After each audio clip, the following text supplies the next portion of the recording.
গাজায় যুদ্ধবিরতিতে বাধা ইসরায়েলের, তাহলে কি চলবে ফিলিস্তিনি হত্যাযজ্ঞ? ক্ষমতায় আবারও কি মোদি? কি বলছে জরিপ? কেন জরিপ প্রত্যাখ্যান করল কংগ্রেস? রাশিয়ায় পর্বতের গভীরে রহস্যময় সামরিক ঘাঁটি, কি আড়াল করতে চাচ্ছেন পুতিন? আসসালামু আলাইকুম, দেখছিলেন Bangla vision world news headline. এবারে বিস্তারিত।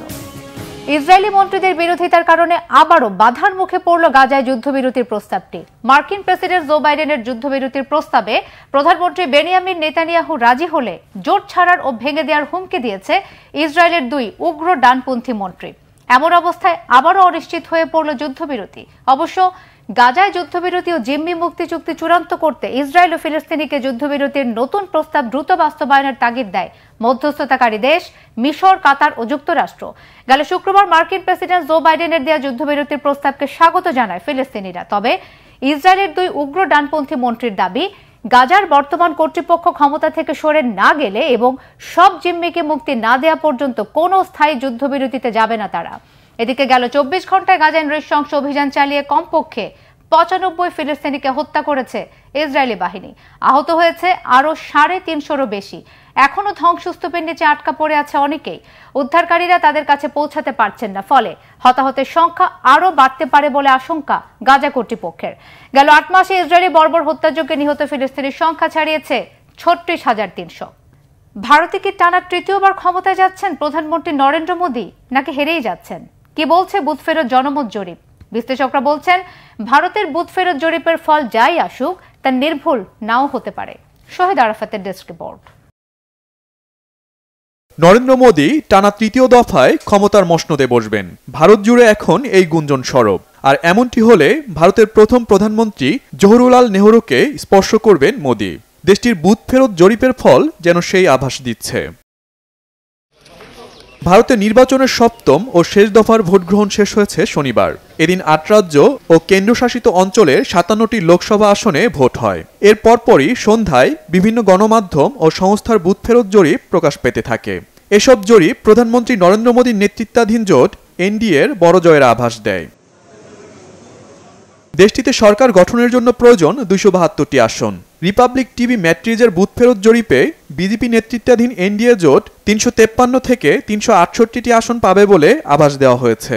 এতে বলা হয়, কংগ্রেস নেতৃত্বাধীন ইন্ডিয়া জোট পাবে 118 থেকে 133টি আসন, অন্যরা পাবে 43 থেকে 48 আসন। এনডিটিভির জরিপে বলা হয়, ক্ষমতাসীন এনডিএ জোট পাবে 365 আসন, ইন্ডিয়া জোট পাবে 142টি, অন্যরা পাবে 36টি আসন। জরিপের ফলাফল সত্যি হলে বিজেপি নেতা নরেন্দ্র মোদী তৃতীয়বারের মতো ভারতের প্রধানমন্ত্রী হবেন।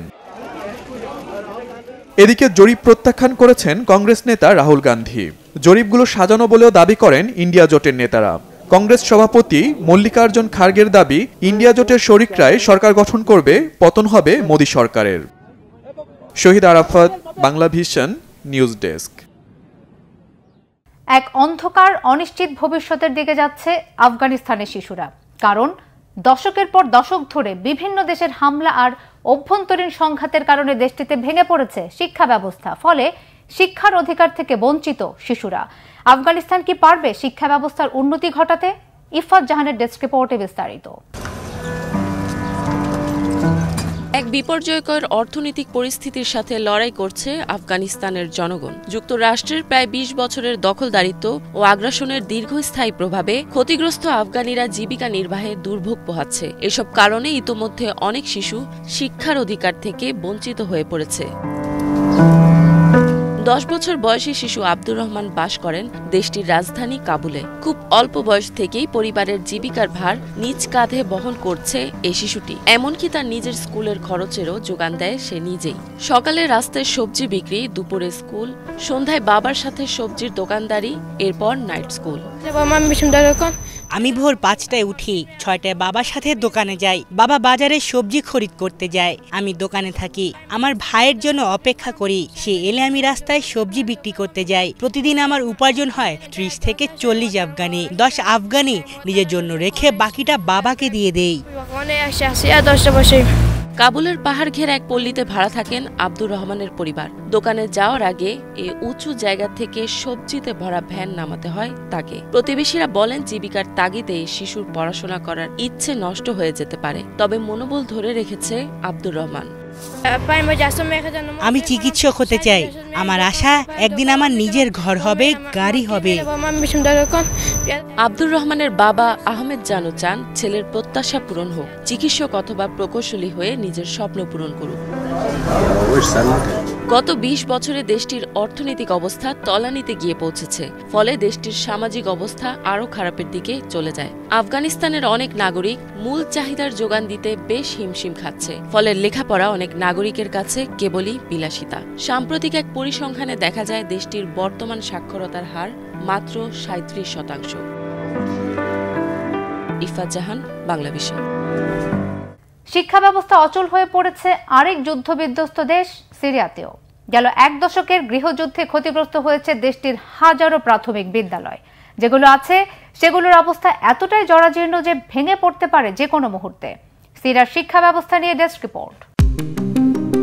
গত এক দশকে সিরিয়ায় গৃহযুদ্ধের কারণে হাজার হাজার প্রাথমিক বিদ্যালয় ক্ষতিগ্রস্ত হয়েছে। অবনতির দিকে ঝুঁকছে দেশটির শিক্ষা ব্যবস্থা। ২০১১ সাল থেকে চলমান গৃহযুদ্ধের কারণে সারা দেশের ৭,০০০-এরও বেশি প্রাথমিক বিদ্যালয় ক্ষতিগ্রস্ত হয়েছে, ফলে চাপ বাড়ছে অল্প সংখ্যক বাকি স্কুলগুলোতে। হামা প্রদেশের বায়েত গ্রামের এক প্রাথমিক বিদ্যালয়ে ২০ জনের ছোট শ্রেণীকক্ষে ক্লাস করছে ৪৩ জন শিক্ষার্থী। এর মধ্যে বেশ কয়েকটি স্কুলের ভবন বহু পুরনো এবং জরাজীর্ণ। বিশেষ করে ভূমিকম্পের পর ফাটল সৃষ্টি হওয়ায় শিক্ষার্থীদের জন্য অনিরাপদ হয়ে উঠেছে। বেশ দূরে স্কুল হওয়া এবং পরিবহন সমস্যার কারণে ৭ বছর বয়সী সামা সময় মতো স্কুলে পৌঁছাতে পারেন না। স্কুলে যাওয়ার জন্য বাস ধরতে আমাকে খুব তাড়াতাড়ি উঠতে হয়। মাঝে মাঝে আমাকে ১ ঘন্টারও বেশি সময় ধরে রাস্তায় অপেক্ষা করতে হয়। যদি বাসটি পূর্ণ হয়ে যায় তবে বাড়ি ফিরে যাওয়া ছাড়া আমার কোনো উপায় থাকে না। ২০১২ সালে সন্ত্রাসীদের হামলায় মাকে হারান জর্জ। এই শিক্ষার্থীর কাছে পাল্টে গেছে জীবনের অর্থ। আমি সব সময় কাঁদি যে আমার মা এবং আমাদের সাথে কি ঘটেছে। আমরা আগের মতো স্বাভাবিক জীবনযাপনে ফিরে যেতে পারবো না। এখানে আমি মেডিসিন নিয়ে পড়াশোনা করছি যাতে মানুষকে বাঁচিয়ে তুলতে সাহায্য করতে পারি। বর্তমানে সিরিয়ায় প্রায় ২,৪০,০০০ শিশু স্কুলে যেতে নানা সমস্যার সম্মুখীন হচ্ছে। ইউনিসেফ বলছে আরও প্রায় ১,৬০,০০০ শিশু স্কুল থেকে ছিটকে পড়ার ঝুঁকিতে রয়েছে। ইফাত জাহান, বাংলা ভিশন। মাটির নিচে শহর নতুন কোনো ঘটনা নয়। ভূগর্ভস্থ স্থাপনা এখন সারা পৃথিবীতে বেশ জনপ্রিয়। আন্ডারগ্রাউন্ড টানেল, মেট্রো, মার্কেট থেকে শুরু করে বিলাসবহুল হোটেল মাটির গভীরে তৈরি হচ্ছে হরহামেশাই। কিন্তু পর্বতের গভীরে সামরিক ঘাঁটি। অবাক হওয়ার মতো হলেও রাশিয়ার মাউন্ট ইয়ামানটাও নিয়ে আছে রহস্য। প্রচলিত তথ্য বলছে এখানে ১২০ তলার মতো মাটির নিচে আছে পুরো দস্তর এক শহর। মাউন্ট ইয়ামানটাও নিয়ে হাফিজুল ইসলামের ডেস্ক রিপোর্ট। ঘন জঙ্গলে ঢাকা রহস্যময় পর্বত মাউন্ট ইয়ামানটাও। এখানেই পাহাড়ের নিচে রয়েছে পরাশক্তি রাশিয়ার গোপন একটি ঘাঁটি। ১০০ কিলোমিটার লম্বা সামরিক বাংকারটিতে আছে রেলপথ। বিশেষ সুড়ঙ্গ দিয়ে নামতে পারে জঙ্গি হেলিকপ্টার। পরমাণু হামলায় কোনো ক্ষতি হবে না এই গোপন সামরিক ঘাঁটির। বাংকারটির মধ্যে মজুদ রয়েছে গ্রাউন্ড ওয়ার ক্ষেপণাস্ত্র, অ্যান্টি ট্যাঙ্ক মিসাইল, এমনকি থাকতে পারে যুদ্ধবিমানও। শোনা যায় ওই বাংকারে পারমাণবিক অস্ত্র জমা রেখেছে রাশিয়া। বিপজ্জনক সব সামরিক পরীক্ষা চালানোর জন্য আছে বিশেষ গবেষণাগার। রাশিয়ার বাশকোর্তস্তান অঞ্চলের বেলোরোটেস্কি জেলায় অবস্থিত ইয়ামানটাও পর্বতমালা। ১২০ তলা ভবনের চেয়ে বেশি মাটির গভীরে লুকানো আছে পৃথিবীর বৃহত্তম সামরিক বাংকার। কোল্ড ওয়ার শেষ হলেও ধারণা করা হয় এখনও চালু আছে সেই সময়ে শুরু হওয়া এই প্রকল্প। পর্বতের গভীরে তৈরি বাংকারটিকে বিশ্বের অন্যতম সুরক্ষিত সামরিক ঘাঁটি বলে মনে করা হয়। মার্কিনীরা সবসময় বলে আসলেও কখনো এই সামরিক ঘাঁটি কিংবা বাংকারের অস্তিত্ব স্বীকার করেনি রাশিয়া। তবে নানা সময়ে প্রকাশ্যে এসেছে বাংকারের অস্তিত্বের বিভিন্ন প্রমাণ। ইয়ামানটাও পর্বতের বাংকার প্রথম আলোচনায় আসে ১৯৮০ সালের গোড়ার দিকে। একটি স্যাটেলাইট চিত্রে দেখা যায় পর্বতের দক্ষিণ দিকের বিশাল বনাঞ্চল কেটে সাফ করে ফেলেছে রাশিয়া। অনেক রাশিয়ান কর্মকর্তার ধারণা গোপন ঘাঁটি নির্মাণ প্রকল্পটি শুরু হয় লিওনিড আই ব্রেজনেভের যুগে। সোভিয়েত আমলে সামরিক বাজেটের কোনো ঘাটতি ছিল না। অফুরন্ত লোকবল আর আধুনিক সব যন্ত্রপাতি নিয়ে শুরু হয় মাটির নিচের বাংকার তৈরির কার্যক্রম। ধারণা করা হয় রাশিয়ার এই গোপন বাংকারে একসঙ্গে থাকতে পারেন কয়েক হাজার মানুষ। আছে রাষ্ট্রীয় বিভিন্ন গোপন নথিপত্র দিয়ে ভর্তি ভল্ট রুম। বাংকারের মধ্যেই রয়েছে হাসপাতাল, খাবার উৎপাদন ও পানি পরিশোধনের ব্যবস্থা। ঘাঁটির ভিতরেই আছে নিজস্ব বিদ্যুৎ উৎপাদন কেন্দ্র। মহাকাশ থেকে সারাক্ষণ পলকহীন তাকিয়ে আছে রাশি স্যাটেলাইট, অনবরত তুলছে ছবি। চোখের আড়ালে বড় কোনো স্থাপনা নির্মাণ প্রায় অসম্ভব। এমন অবস্থার মাঝেও ইয়ামানটাও পর্বতের নিচে রাশিয়া কিভাবে পুরোদস্তুর একটি সামরিক ঘাঁটি তৈরি করল সেটা এক দুর্দান্ত রহস্য। পাহাড়ের গভীরে ভূগর্ভস্থ বাংকার থাকার বিষয়টিকে অনেকেই মনে করেন আকাশকুসুম কল্পনা। কারো ধারণা এটা কেবলই কনস্পিরেসি থিওরি কিংবা ষড়যন্ত্র তত্ত্ব। বাস্তবে এমন কোনো সামরিক ঘাঁটির অস্তিত্ব নেই। তবে অনেকাংশেই অমীমাংসিত রয়ে গেছে ইয়ামানটাও পর্বতকে ঘিরে তৈরি হওয়া রহস্য। পরমাণু যুদ্ধের হুমকির মুখে আছে পৃথিবী। তৈরি হচ্ছে নিউক্লিয়ার ওয়ারহেড বহনে সক্ষম নানা রকম যুদ্ধাস্ত্র। এমন পরিস্থিতিতে খানিকটা স্বস্তির আশ্রয়স্থল হতে পারে ভূগর্ভস্থ বাংকার। আগামীতে মাউন্ট ইয়ামানটাওয়ের মতো কোনো গোপন বাংকার থেকেই হয়তো যুদ্ধ পরিচালনা করবেন রাশিয়ার শীর্ষ নেতারা। হাফিজুল ইসলাম, বাংলা ভিশন। যুক্তরাষ্ট্রের পর এবার ডেনমার্ক তাদের অস্ত্র দিয়ে রাশিয়ার ভেতরে হামলা চালাতে ইউক্রেনকে অনুমতি দিয়েছে। এর মধ্যে ইউক্রেনকে F-16 যুদ্ধবিমান ও সমরাস্ত্র দেওয়ার প্রতিশ্রুতিও দিয়ে রেখেছে Denmark. Hijol Zobayer desk report. রাশিয়ার বিরুদ্ধে লড়াইয়ে ইউক্রেনকে শীঘ্রই F-16 যুদ্ধবিমান হস্তান্তরের ঘোষণা দিয়েছে ডেনমার্ক। দেশটির প্রধানমন্ত্রী মেট ফ্রেডরিকসনের বরাত দিয়ে ড্যানিশ ব্রডকাস্টিং কর্পোরেশন একথা জানিয়েছে।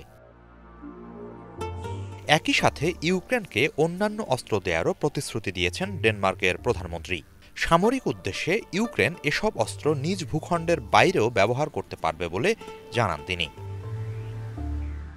ইউরোপের দেশগুলোর মধ্যে ডেনমার্কই প্রথম যারা ইউক্রেনকে F-16 যুদ্ধবিমান দেয়ার প্রতিশ্রুতি দিল।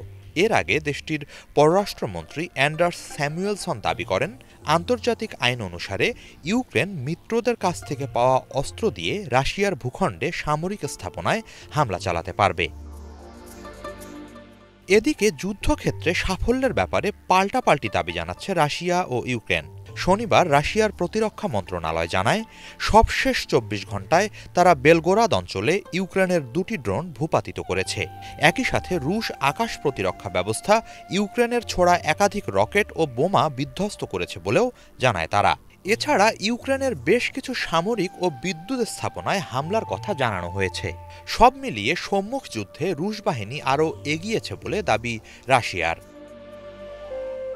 অন্যদিকে শনিবার পোক্রোভস্ক অঞ্চলে রুশ বাহিনীর সাথে তীব্র লড়াইয়ের কথা জানানো হয়েছে ইউক্রেনের পক্ষ থেকে। এ সময় রুশ সেনাদের আক্রমণ ভেস্তে দেওয়ার দাবি জানায় তারা। দেশটির সামরিক বাহিনীর জেনারেল স্টাফ জানান, এদিন রাশিয়ার ৪৬টি ড্রোন ও ৩৫টি ক্ষেপণাস্ত্র ধ্বংস করেছে ইউক্রেনের আকাশ প্রতিরক্ষা ব্যবস্থা। হিজল জোবায়ের, বাংলা ভিশন। ১৫ বারের মতো ইউরোপিয়ান ক্লাব ফুটবলের শ্রেষ্ঠত্বের মুকুট জিতল রিয়াল মাদ্রিদ। এই জয়ে পুরো মাদ্রিদ জুড়েই বইছে উৎসবের আমেজ। আলিফ চৌধুরীর ডেস্ক রিপোর্টে থাকছে বিস্তারিত। এ যেন বাঁধ ভাঙা উল্লাস, যেখানে নেই কোনো সীমানা, কোনো সীমাবদ্ধতা। আসলে প্রিয় দলকে যদি চোখের সামনে এভাবে শিরোপা জিততে দেখা যায় তাহলে তো এমন হওয়ারই কথা। আর তা যদি হয় ইউরোপের ক্লাব ফুটবলের সবচেয়ে বড় আসরের চ্যাম্পিয়ন হওয়ার উপলক্ষ, তাহলে তো কথাই নেই। হ্যাঁ, গতকাল সান্তিয়াগো বার্নাব্যুতে এভাবে শিরোপা জয়ের উৎসবে মেতেছিলেন রিয়াল মাদ্রিদের সমর্থকরা।